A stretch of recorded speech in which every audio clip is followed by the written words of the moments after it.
Assalamualaikum warahmatullahi wabarakatuh. Waalaikumsalam. Sobat Obsesi, bersua kembali dalam program Obsesi Seru. Episode kali ini dari program Obsesi Seru Studio dari Padang untuk Indonesia. Pada episode ini kita mendatangkan tokoh-tokoh hebat yang pada episode ini adalah alumni Universitas Negeri Padang yang merupakan seorang jurnalis dan pemenang berbagai lomba di bidang kepenulisan dan jurnalistik di Indonesia. Selamat siang, Pak Yurnaldi. Selamat siang, Pak Hermanto.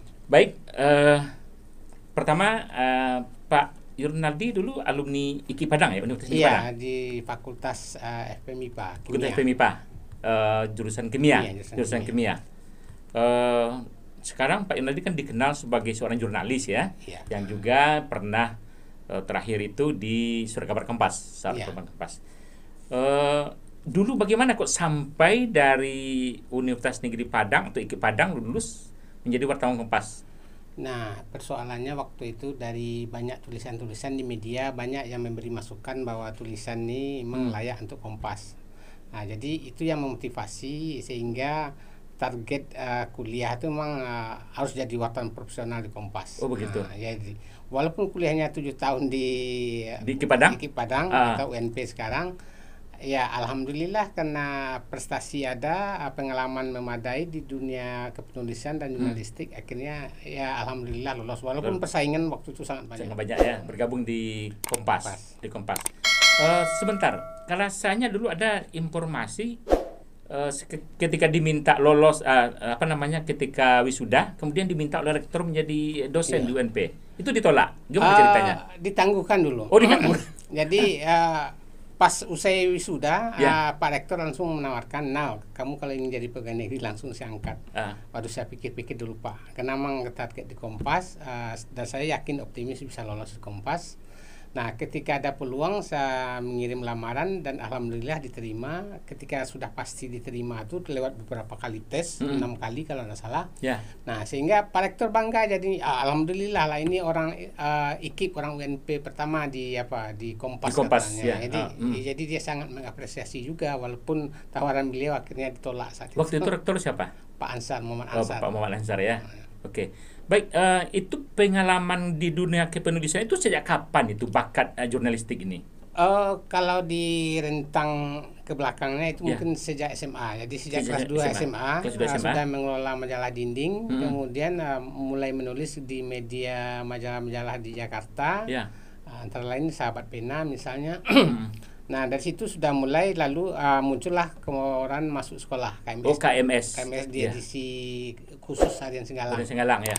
Nah, sampai masuk kuliah mulai tahun 1 itu sudah mulai aktif juga di koran kampus. Ada Tridharma sebelum Ganto lahir Iya, kan. iya.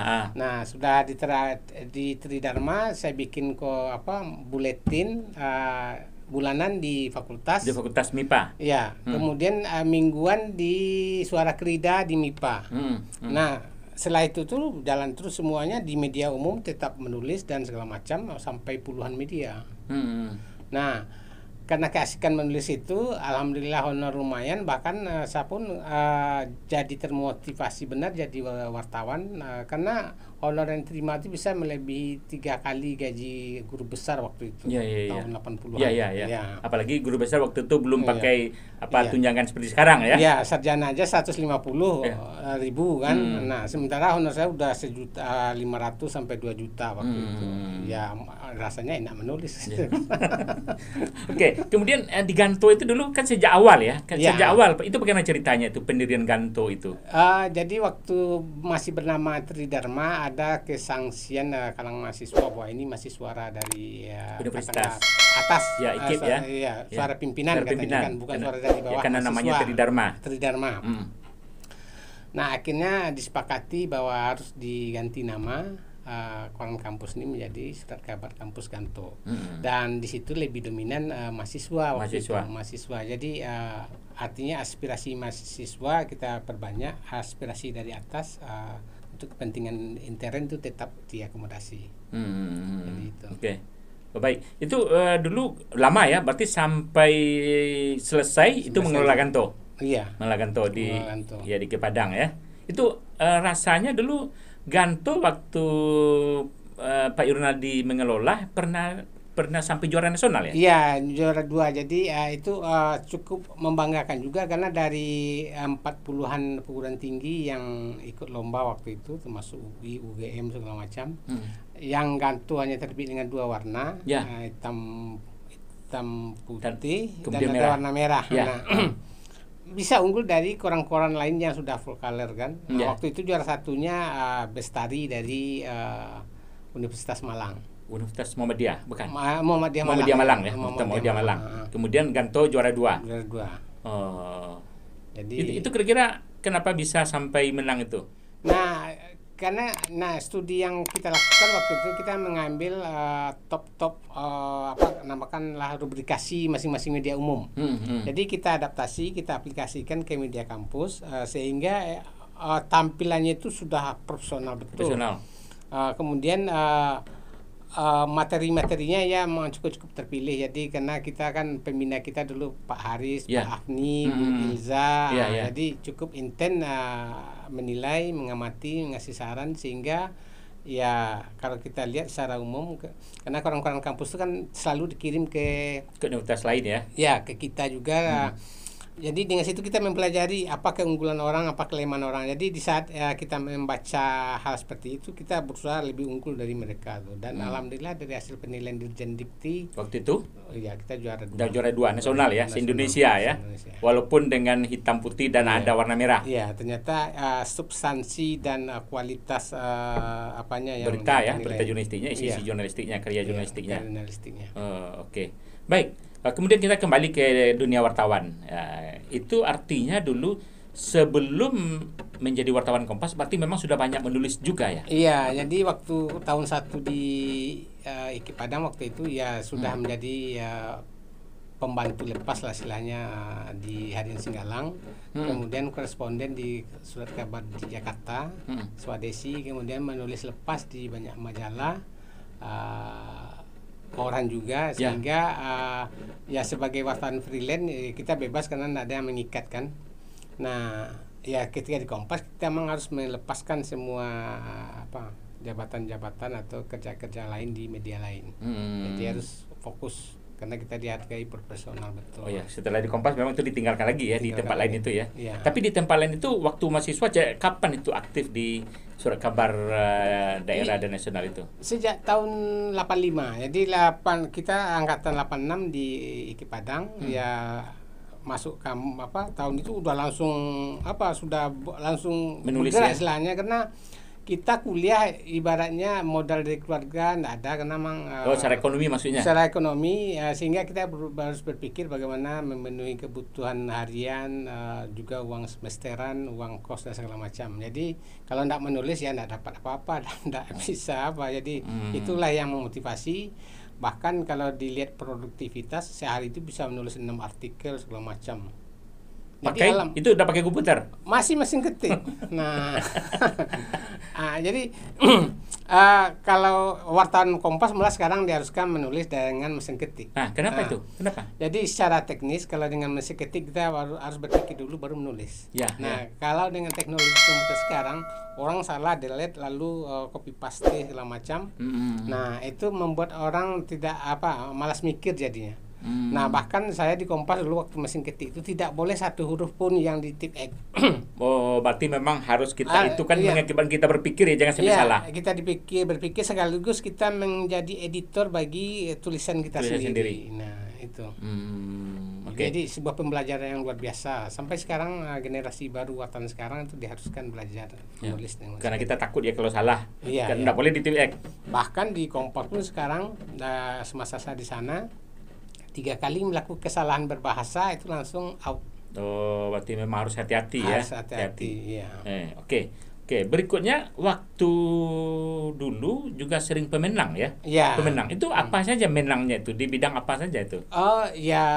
Bisa penulisan artikel, bisa penulisan feature. Jadi 2 karya jurnalistik itu lebih sering dilombakan. Yang berita saya jarang ikut karena memang walaupun katakanlah bisa di situ tapi melihat nama kita lebih lebih apa istilahnya lebih diperhitungkan ya daripada penulisan feature dan artikel. Itu. Ya, karena itu byline kan. Ya. Kalau di berita kan hanya mungkin inisial segala macam. Itu nasional ya? Nasional. Kalau di fotografi juga pernah? Nah, di fotografi juga sampai sekarang alhamdulillah sudah 7 kali juara nasional. Dan itu juga otodidak juga. Jurnalistik juga otodidak ya karena kemauan untuk belajar ada. Ya. Nggak masuk ke prodi fotografi dan film, nggak ada ya? Nggak ada. Bahkan ketika saya diketahui bisa melukis juga, dosen seni rupa dulu waktu itu Pak Akyar Sekumbang, malah saya disuruh masuk juga kuliah apa kalau mau belajar seni rupa. Berarti melukis juga pernah? Melukis, iya. Karena di Ganto pun saya bikin karikatur. Sempat heboh, sehingga saya dicari-cari menua dulu. Ya untung ada lah bisa diselesaikan semuanya. Oh, karena karikatur juga. Jadi ya mungkin dia nggak paham bahwa karikatur tuh sentilannya emang betul-betul nyelekit kan. Jadi karena mereka disentil ya udah marah, emosional, mengancam. Oke. Baik, berikutnya pengalaman di Kompas itu kan sebagai wartawan nasional itu ya. Itu juga pernah pengalaman pergi ke luar negeri karena Kompas itu dari jurnal kecil dari kota Solo itu sampai ke luar negeri. Ya alhamdulillah udah 4 benua ya, Amerika aja yang belum. Belum. Afrika, Australia, Asia, Eropa alhamdulillah karena tugas-tugas jurnalistik itu sudah dijalani. Bahkan secara nasional dari Sabang sampai Papua. Merauke ya, sampai Papua ada ya. Udah semuanya udah masuk ke kota-kota, ke pelosoknya lewat darat, lewat udara segala macam. Kalau ke luar negeri itu dalam rangka apa biasanya? Tugas-tugas di luar negeri kalau di Kompas itu setiap wartawan yang kinerjanya bagus itu diapresiasi ketika ada undangan atau ada liputan khusus ke luar negeri itu kita diprioritaskan. Jadi itu pula enaknya di Kompas itu. Jadi kita ada mungkin bersaing 2-3 orang nama yang diusulkan mau ke luar negeri, lalu disidang, dirapat oleh pimpinan. Kelebihannya siapa, si A, si B, kekurangannya apa, prospeknya seperti apa, idenya bagaimana. Jadi betul-betul orang-orang yang terpilih. Jadi tidak penugasan pemerataan tidak ada di Kompas unsur pemerataan. Jadi itu memang karena penghargaan ya. Karena penghargaan yang luar biasa ya. Itu pernah Pak Donadi sampai berapa kali tadi ke luar negeri? Kalau kalinya udah lebih 20 kali. Oh, sudah sering ya. Iya, karena cuma benuanya tadi Afrika 4 benua tadi. 4 benua ya. Oke. Baik. Kemudian kalau kita lihat kapan ini dari wartawan daerah, itu gimana kira-kira wartawan dari Sumatera Barat kemudian bergabung dengan wartawan nasional itu bagaimana kira-kira kan menunjukkan kualitas wartawan daerah juga nanti itu. Iya, benar. Jadi memang pas saya diterima 3 atau 4 tahun setelah itu ada lagi pembukaan lowongan di Kompas. Nah, yang jadi catatan waktu itu saya ikut diajak oleh tim penilai untuk Sumatera Barat. Dari 24 yang diapresiasi lamarannya oleh Kompas, yang hadir waktu ujian cuma 14. Nah, dari 14 yang datang untuk ujian masuk Kompas itu hanya 1 yang lolos. Satu yang lolos. Itu karena bahasa Indonesianya. Jadi kenapa Kompas berharap banyak waktu itu katanya dengan wartawan dari Sumatera Barat, karena bahasa Indonesia itu salah satunya berasal dari bahasa ibu, bahasa Minang, bahasa Melayu. Nah, ternyata dalam prakteknya banyak wartawan-wartawan kita yang abai. Sehingga sangat prihatin juga pimpinan Kompas, kenapa ya hanya dari 14 yang ikut tes hanya 1 yang lolos bahasa Indonesianya. Belum tes-tes yang lainnya. Nah, yang 1 yang lolos tuh tes-tes lainnya gugur dia. Tes kesehatan, tes praktek, psikologi, wawancara segala macam. Gugur dia.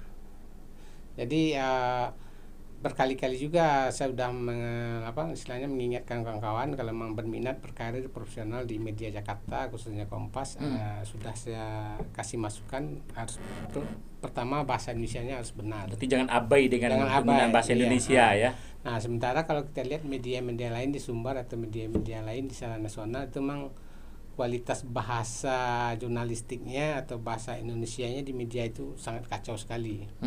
Nah, terakhir saya jadi juri di Badan Bahasa Provinsi Sumatera Barat, menilai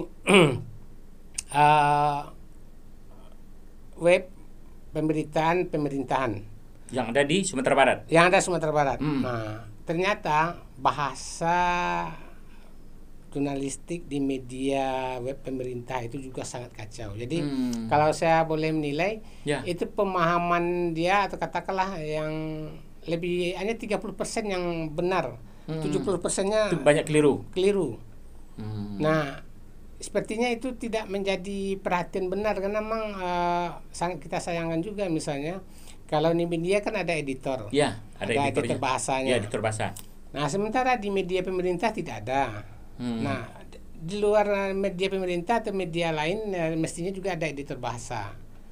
Nah, yang melakukan koreksi ini, kesalahan ini kan memang kalimat yang bertele-tele, bahasa yang memihak, bahasa yang tidak efektif, segala macam. Itu harus ada semacam apalah pengayaan ke wartawan. Nah, sementara di media-media pembelajaran atau pengayaan di tingkat lingkungan media sendiri tidak pernah ada. Nah, atau tunggu sebentar, apakah wartawan itu mau enggak nanti itu?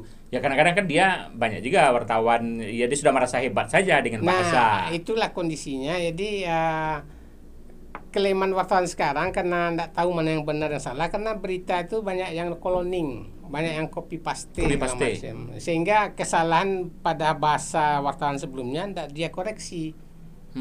Nah, kenapa orang malas baca media? Ya kayak itu tadi, satu media beritanya sama, judulnya sama, leadnya sama, bahasanya sama. Karena mengopi paste tadi. Jadi tidak ada penambahan data, tidak ada pengolahan verifikasi data, penambahan narasumber segala macam, sehingga kesannya yang jurnalisme fakta, jurnalisme yang betul-betul bermakna itu tidak muncul sesuai dengan harapan pembaca.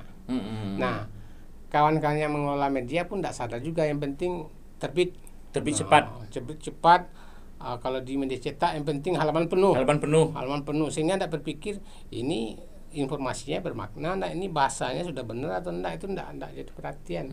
Apalagi tadi yang di web pemerintah tadi mungkin dia sudah merasa benar saja. Iya, harusnya itu kan jadi contoh juga. Nah, kalau bisa ini peluang juga sebenarnya bagi mahasiswa atau sarjana sastra, bahasa Indonesia dan sastra, bahwa karir-karir untuk posisi itu kalau bisa kasihkanlah ke yang sarjana sastra. Bagaimana setiap web punya sarjana sastra yang bisa mengontrol tentang kebahasaan. Nah, kalau perlu mereka yang bergabung dengan web pemerintah itu tuh punya sertifikasi sebagai kemahiran berbahasa. Nah, itu harus tuntut itu. Kalau wartawan kan ada uji kompetensinya, sertifikat wartawannya, apakah wartawan utama, muda, madya. Dan harusnya di sisi bahasa juga harus itu. Kan ada di Badan Bahasa ada KBI. Nah, Dewan Pers mestinya mensyaratkan juga, karena banyak wartawan yang sudah sertifikasinya wartawan utama tapi bahasanya kacau. Bahasanya enggak dipelihara. Karena enggak disyaratkan harus punya sertifikat mahir berbahasa. Bahasanya kacau. Bahkan menulis berita biasa pun bertele-tele juga dia kan.